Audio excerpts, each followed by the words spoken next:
अस्सलाम वालेकुम दोस्तों, यह हमारे पास क्लास 9 मैथमेटिक्स का मोस्ट इम्पॉर्टेंट टॉपिक है जो कि अक्सर औकात पेपर में इससे एक न एक सवाल आता रहता है और किसी न किसी टेस्ट में भी इससे सवाल आता रहता है कि हमारे पास ए बी का ट्रांसपोज बराबर है बी ट्रांसपोज ए ट्रांसपोज के। यह हमने क्या करना है, प्रूफ करना है कि हमारे पास ए बी का ट्रांसपोज बराबर है बी ट्रांसपोज ए ट्रांसपोज के। तो इधर हमारे पास एक मैट्रिक्स है 3 -1 1 4 और बी मैट्रिक्स है 2 -5 6 -7। सबसे पहले हम फाइंड करेंगे ए बी का मल्टीप्लिकेशन। अब हमारे पास ये आ जाएगा ए बी का मल्टीप्लिकेशन, तो 3 को 2 से मल्टीप्लाई करेंगे, 3 × 2, दरमियान में जमा का साइन लगाएंगे और -1 को 6 से मल्टीप्लाई करेंगे। दोस्तों आप लोगों को मैं एक बात बताता चाहूँ कि पहली रो को आपने पहले कॉलम के साथ, फिर पहली रो को दूसरे कॉलम के साथ मल्टीप्लाई करना है।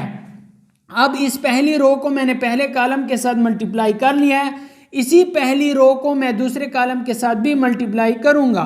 तो 3 को 5 से मल्टीप्लाई करें, 3 × -5, दरमियान में जमा का साइन और -1 × -7, -7। तो ये हमारे पास यहाँ पर मैट्रिक्स क्लोज।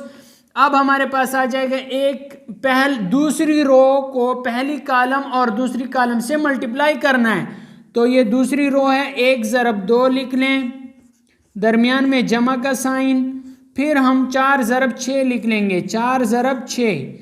अब इस दूसरी रो को पहली कॉलम के साथ तो हमने मल्टीप्लाई कर लिया है, लेकिन अब इसी दूसरी रो को हम दूसरे कॉलम के साथ भी मल्टीप्लाई करेंगे। तो 1 × -5, दरमियान में जमा का साइन, 4 × -7।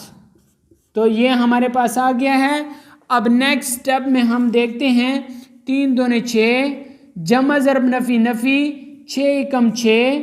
अगला हमारे पास है 3 × 5 15, तो ये हमारे पास नफ़ी 15 आ जाएगा और नफ़ी ज़रब नफ़ी जमा 7 × 7, तो जमा 7 आ जाएगा। नेक्स्ट स्टेप हमारे पास है 1 दूनी 2 और दरमियान में जमा, 6 4 24 आ जाएगा और यहाँ पर 1 5 5 आएगा, नफ़ी ज़रब जमा नफ़ी 5 और नफ़ी 7 4 28 आ जाएगा। सो नेक्स्ट स्टेप में हमारे पास हो जाएगा 6 -6 से 0 और -15 जमा 7 से हमारे पास -8 आ जाएगा और 2 × 24 से हमारे पास 26 आ जाएगा और -5 और -28 से हमारे पास आ जाएगा -33। ठीक हो गया है। अब दोस्तों हमने यहाँ पर ए बी का मालूम कर लिया है, लेकिन दोस्तों यहाँ पर हमारे पास ए बी का जब हम ट्रांसपोज लेते हैं तो ए बी का ट्रांसपोज हमारे पास ये कॉलम रो में तब्दील हो जाएगी। तो ये हमारे पास कॉलम है 0 और 26, ये हमारे पास रो बन गई है और ये कॉलम है -8 और -33, ये हमारे पास रो बन गई है। ठीक हो गया फ्रेंड्स।